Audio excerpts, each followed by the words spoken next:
Greetings, good morning, and welcome to Mind the Moment, brought to you by Harvard Pilgrim Health Care. This, my friends, is our coffee house in the cloud, a place where we invite amazing mindfulness instructors to talk with us about what mindfulness means to them and what it can mean for you. We'll be practicing together and then giving you a chance to ask us questions and let us know what's on your mind.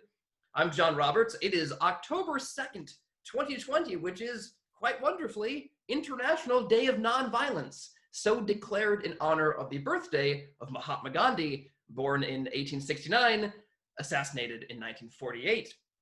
Gandhi is eminently quotable and misquotable, as the internet well knows, and so I wanted to take a 45-degree turn and share some words from the Russian author Leo Tolstoy, who was actually Gandhi's pen pal, believe it or not, between 1908 and 1910. Tolstoy wrote to Gandhi of his personal belief that the law of love is in accord with the nature of man, and that therefore it is natural for men to help and to love one another, but not to torture and kill one another. Societies which refused to recognize this, Tolstoy wrote to Gandhi, had occasioned an empty, anxious, restless, and troubled mode of life for their citizens. And only when men live entirely in accord with the law of love natural to their hearts, and therefore hold aloof from all participation in violence, only when this happens, and as soon as this happens, not only will hundreds be unable to enslave millions, but not even millions will be able to enslave a single individual. Leo Tolstoy, writing to Mahatma Gandhi. Joining me today, as she does most Fridays, is someone with the law of mindfulness natural to her heart, the founder and director of Harvard Pilgrim's Mindfulness Program, Tara Healey. Good morning, Tara. Good morning, John. Good morning, everyone. Really happy to be with you all. Tara, did you ever have to read War and Peace in high school? John, I did not read it. All right. Not even to this day? No. Have you read it? No, I heard the movie's quite good. So in just one moment, Tara will be leading us in a 10-minute guided meditation. And if anyone watching today was with us last Friday, you'll know that by popular demand, this meditation is going to be sound-based. Somewhat of a departure from what we normally do here. We'll see how it works out. Later, after the sounds of the chimes have bidden us turn the page, we'll climb into some Q&A, which is where we'd like your help most of all. Take a moment, if you would, and open up the chat box at the bottom of your screen. Use that chat box to pass us any questions or comments you might have. Tara, is there anything that you'd like to ask folks to chat in about here at the top of the session? Yeah, I was thinking about this, what question to open with this morning, and also, thinking about the meditation that we were going to do today. And there's a little background. John Kabat-Zinn wrote a book called Coming to Our Senses, which is a bit of a play on words. But so much of this practice is really about coming out of the intellect and coming more into the body and the sense experience. And so I started thinking about one of the senses, hearing. And so my question for you this morning is there a sound that you particularly love or find comforting, that maybe almost naturally brings a smile to your face without you even realizing that you're smiling, but you catch yourself in a smile?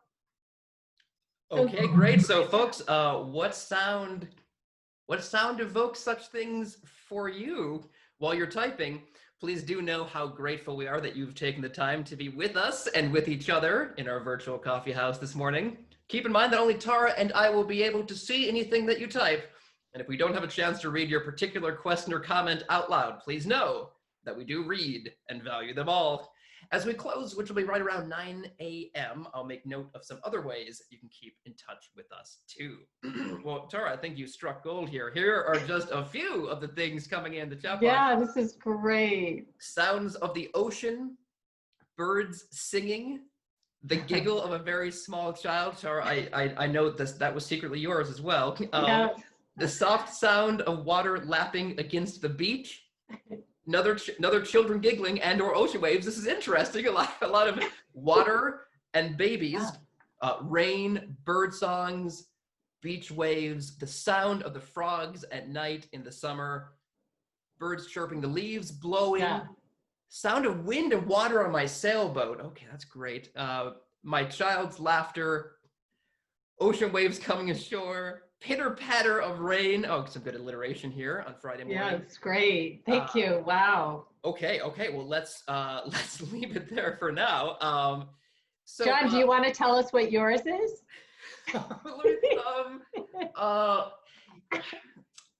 Yeah. Well, I mean, I also like the sound of water.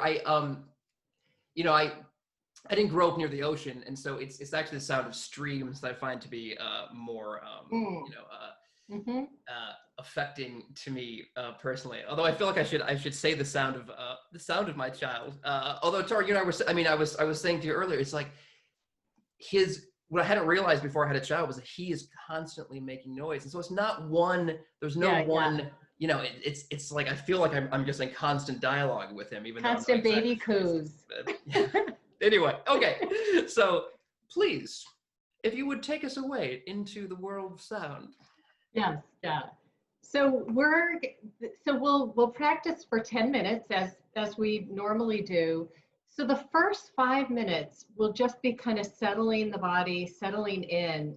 And then the second 5 minutes will be sound, and it will be chimes that have been already pre-recorded that John will play. And so the idea is that you will move from body sensation to sound as the anchor. And the idea is that just like if you were with us last week, if not, that's fine. The idea is that you're just tracking that sound. Because it doesn't really matter what we choose to focus on. What matters is the quality of attention or awareness we bring to that thing. So with the sound, so it just gives another way to learn to calibrate or steady attention. So we'll do 5 minutes of, settling in, breath, body, and then John will play a recording, because using chimes myself here, it doesn't translate well. So that's why we'll use the recording, and then we'll gather and chat and see how that went. So just another way to practice. All right, so go ahead and settle into whatever posture feels best for you this morning, standing or sitting. And as always, the eyes can be open or closed. So if you decide to keep the eyes open, you just want to gaze downward a bit to remove peripheral distraction. Let's begin this morning by taking a deep inhalation through the nose and a bit longer exhalation through the mouth. So do 2 of those deep breaths on your own as a way to settle surface tension.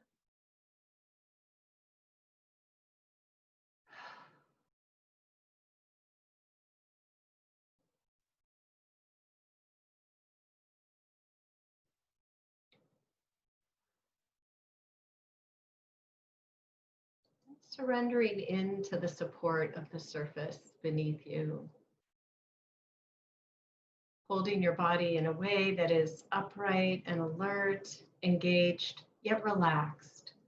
So soften the body to the degree that you can around a spine that is holding you upright, that is supporting you and helping you to remain engaged this morning. Notice the whole body and notice the physical expressions from your activity. So that could be pulsing or vibration.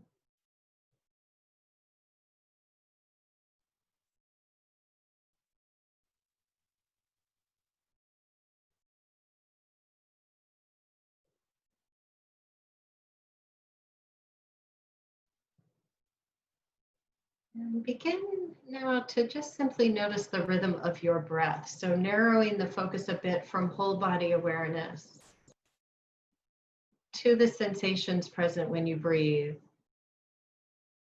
And just know however you're breathing is fine, it's perfect. Your body will regulate itself. So just breathing in and breathing out at the pace that's most comfortable for you. And notice where in the body that sensation is strongest. Just for the next few minutes, allow that particular place to be an anchor. So it could be belly, could be chest, might be nostrils. or just let you feel the whole body moving, the breath moving in and the breath moving out.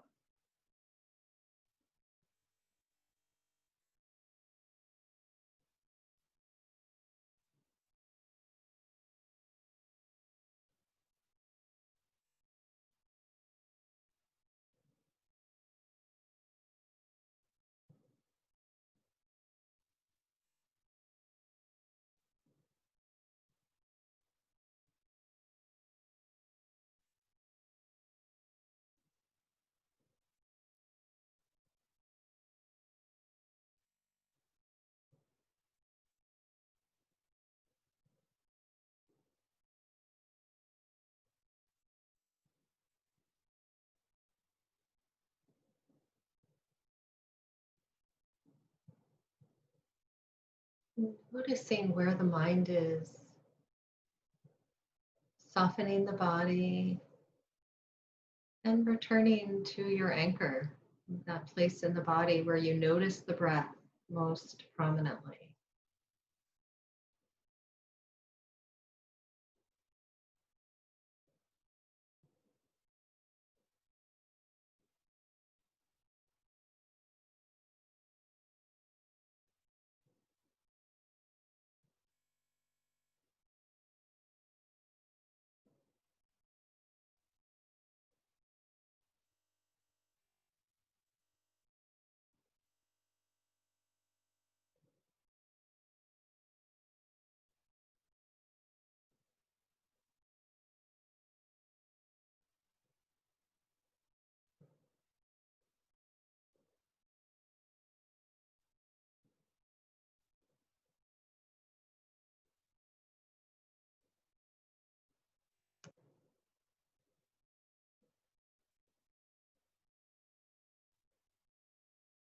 And in just a moment, John will go ahead and play the chimes.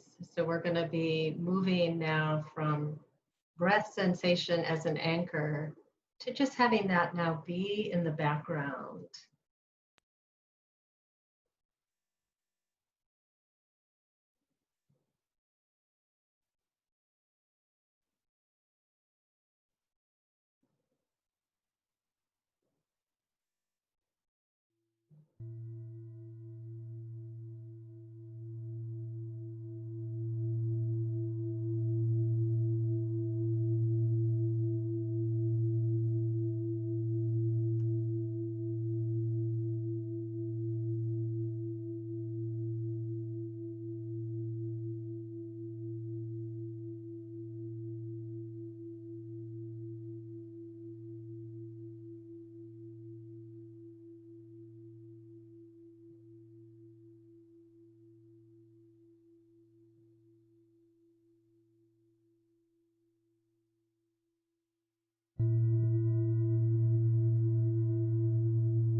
Right. Just reconnecting with the breath again, just for a moment. And notice what's going on in the mind in terms of liking or not liking. Um, just aware of sensations in the body.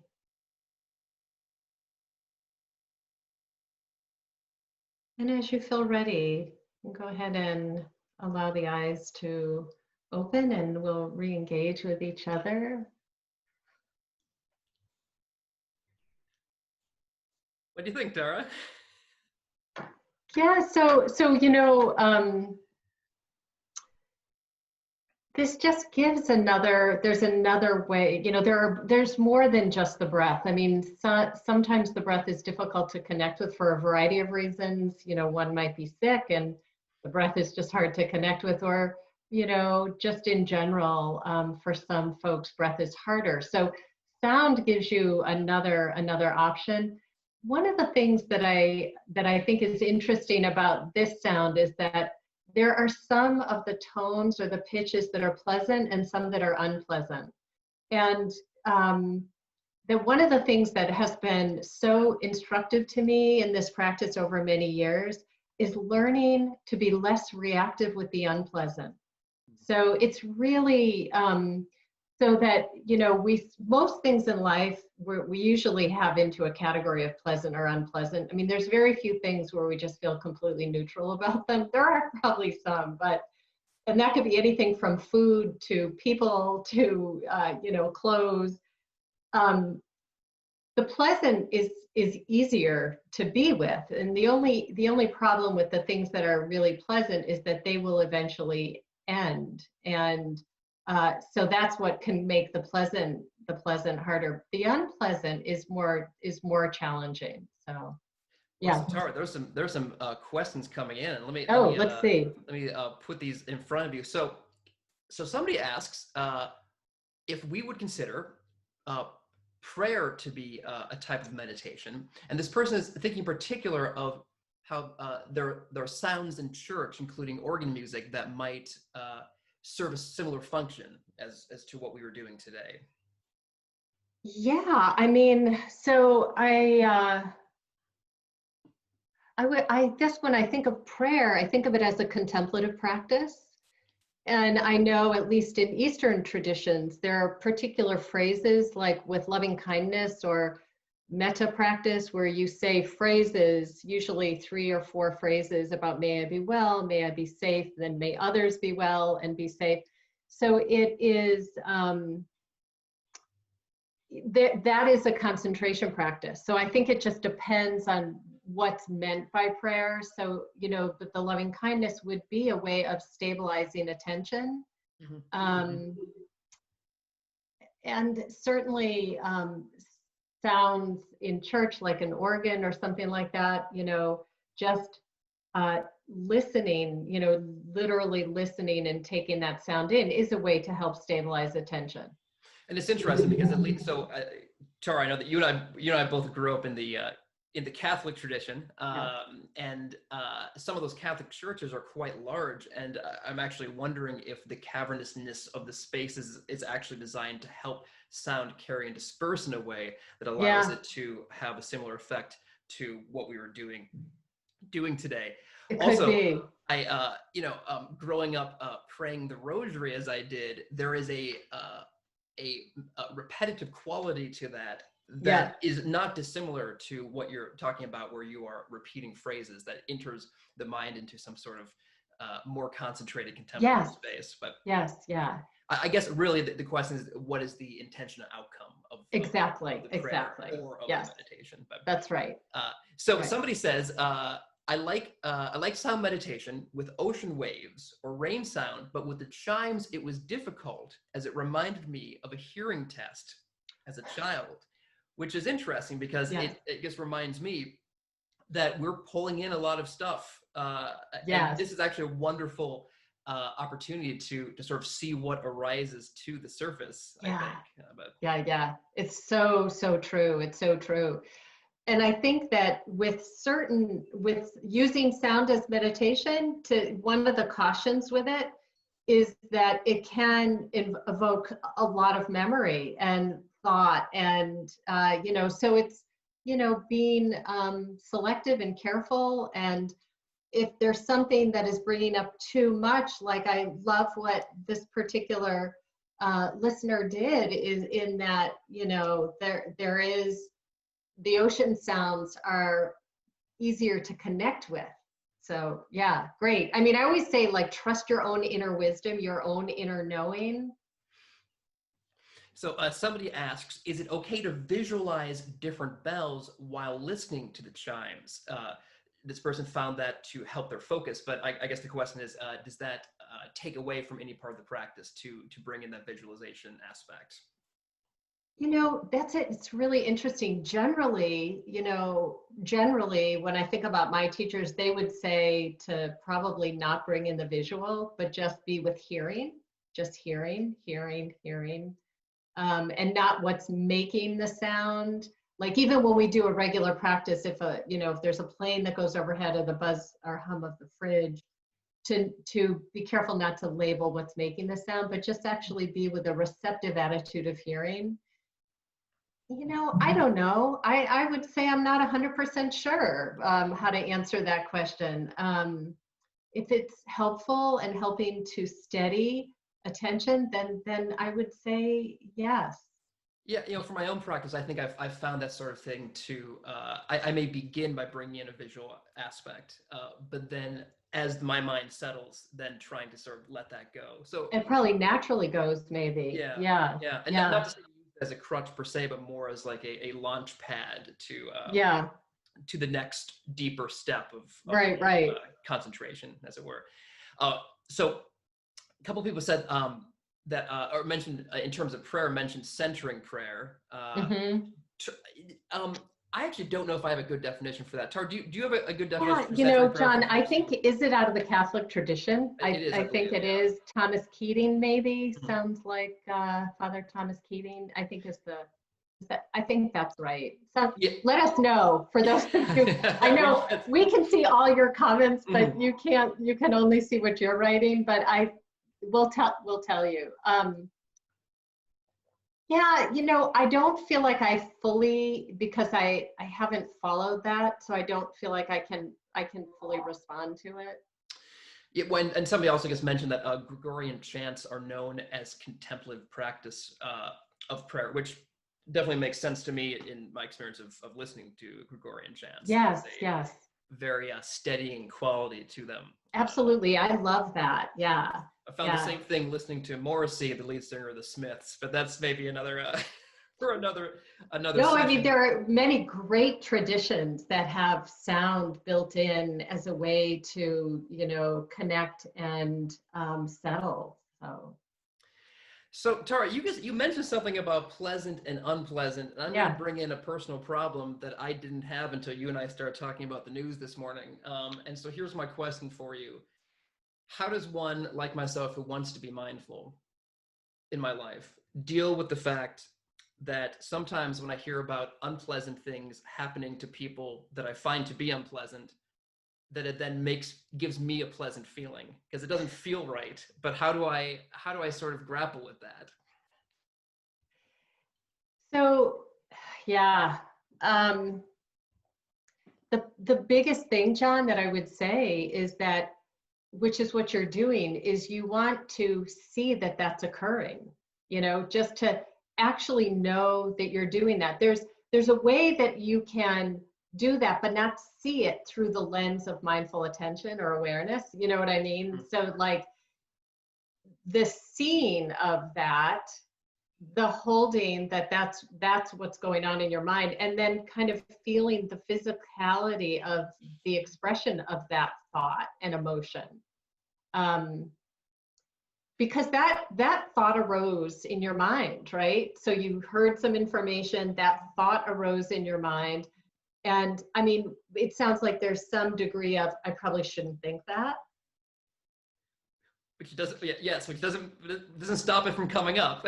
Right. So the idea then is, can I see that this has this, I mean, literally, John, that's like the practice is that, because you can have that thought without seeing it clearly the way we are talking about seeing clearly, you know, which is when thoughts arise that have that kind of ordinary awareness, we tend to have a more reactive habit pattern of mind.